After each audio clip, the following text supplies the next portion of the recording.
Today, we're diving into a story of pure survival. And honestly, a bit of rebellion down in the lower levels of the mega city. It's an explainer all about resilience, human connection, and what actually happens when we choose to spark a little joy in a world full of failing tech and endless concrete. So let's just jump right in. So think about this. What happens when you lose literally everything you rely on, but you just choose to smile anyway? I mean, it's super easy to be upbeat when the neon's buzzing and the credits are flowing freely, right? But the real test? That comes when the city's grid completely fails and the storm hits.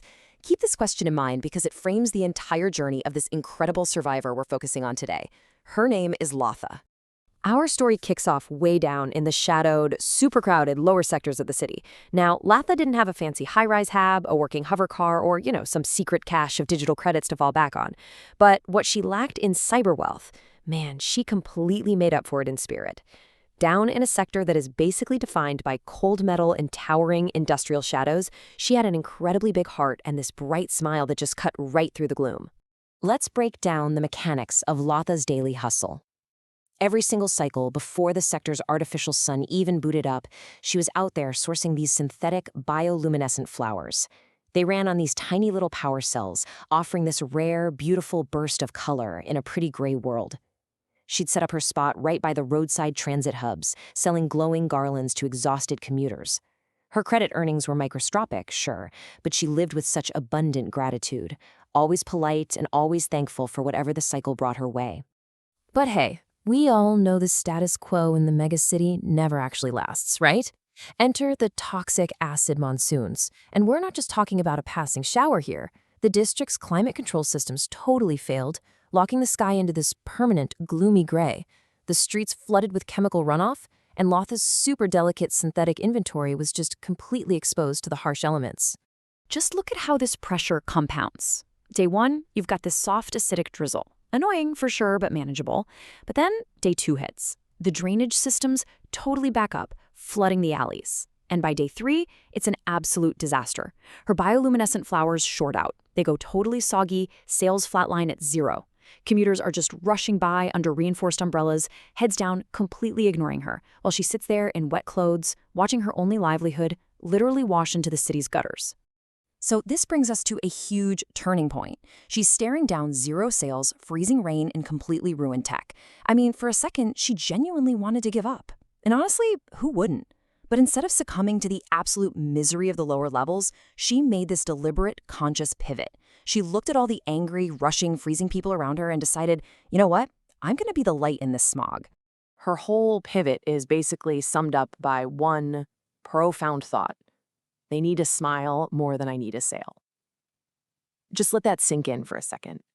In her moment of absolute financial despair, her empathy just completely overrode her basic survival instinct.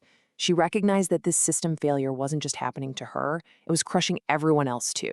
So she literally stands up in the middle of this toxic downpour and just starts giving away her remaining flickering bioflowers and power cells for absolutely free.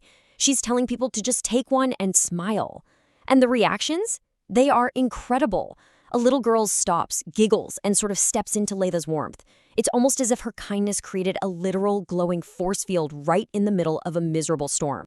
There's this one interaction that really stands out. A commuter is rushing by, drops his comms device straight into the toxic sludge, and just screams in pure frustration. Now, instead of backing away, Lotha steps right up to him and offers him a glowing yellow blossom. She says, "Maybe the day is bad, but you're not. It will pass." It's an absolute masterclass in breaking someone's negative programming. The guy's anger just totally diffused, and he walked away quietly into the neon haze. All right, so a few days pass, and the atmospheric scrubbers finally manage to clear the clouds. Lotha is back at her usual spot when this guy approaches her holding a secure data folder and a digital key. He introduces himself as Vikos. Turns out he was one of those anonymous faces who had silently taken one of her wet, flickering flowers during the absolute worst of the deluge. Vikos starts explaining his situation. And man, his internal reality was basically a complete system overload. On the exact day he walked past Lotha, his tech supply corp was sinking, his father was in a medical ward, and his mental bandwidth was just pushed to the absolute breaking point. He was battling an internal storm that was way worse than the acid rain outside. But he tells her exactly why he came back to find her. He says, You said the rain may fall, but we must keep blooming. Vikas explains that her wet flower and those specific words completely reprogrammed his outlook. Even amidst all the cold, automated machinery of the city, that tiny act of kindness gave him the strength to reboot and keep fighting. He promised himself that if he recovered his credits, he was going to help someone else rise. Which brings us back to that digital key he was holding. Turns out, Vikas had actually secured a lease on a small storefront right there in the neon slums, like an actual physical space with a functioning roof and a neon sign. He handed the access codes directly over to Lotha. When she protested, saying she had 0 credits for rent, he just told her not to worry about it. She could pay it back when her network expanded. He literally just wanted her to stay dry so she could keep spreading her light. With this tiny, shielded space, her bioflowers actually stayed charged. And more importantly, her customers stayed dry.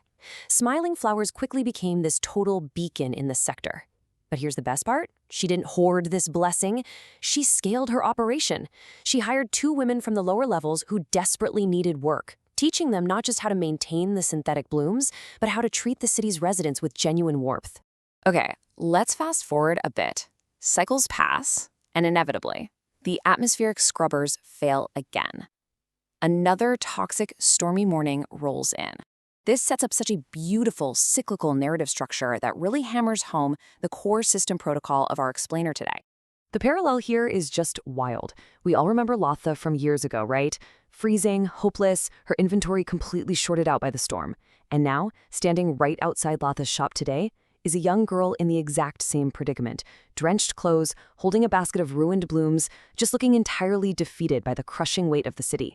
Lotha just steps right out into the acid rain and says, "Come in, child. Let's not let the rain stop us." And when the girl is just sobbing that her inventory is ruined and no one will transfer credits for them, Lotha simply smiles. She says, "Then let's give them away with love. You never know whose core they may touch." She takes the exact protocol she learned and passes it straight forward to the next generation. This right here perfectly illustrates what we call the ripple effect. Step 1, you endure a massive system failure, but you actively choose a positive override. Step 2, even when your own resources are depleted, you share what little you have left. In Lotha's case, failing flowers and a kind word. And step 3, the network rewards you in completely unexpected ways, allowing this beautiful feedback loop to repeat itself over and over. So let's pull out the core truths from Lotha's whole journey. First up, the city is always going to have storms and systemic crashes, right? That's just a given. Second, we always retain the ultimate administrative power to choose our response. And third, much like a glowing wireframe in the dark, a positive mindset isn't just some fluffy concept. It provides the actual, tangible energy required to rise above the static. And that leads us to a really vital definition of what true positivity actually is. Because look, it's not some naive erasure or denial of your reality. Lotha knew full well her resources were depleted. Rather, it's the endurance to withstand a hostile environment. And in doing so, you plant the code for unexpected miracles. It's how you weather the crash that determines what reboots after it passes. Which leaves us with this final thought to carry with you. The system crashes, they're going to come. The acid rain is going to fall. But when it does, how will you choose to respond? Will you let the storm short out your spirit, or will you keep your light on? Thank you so much for joining me for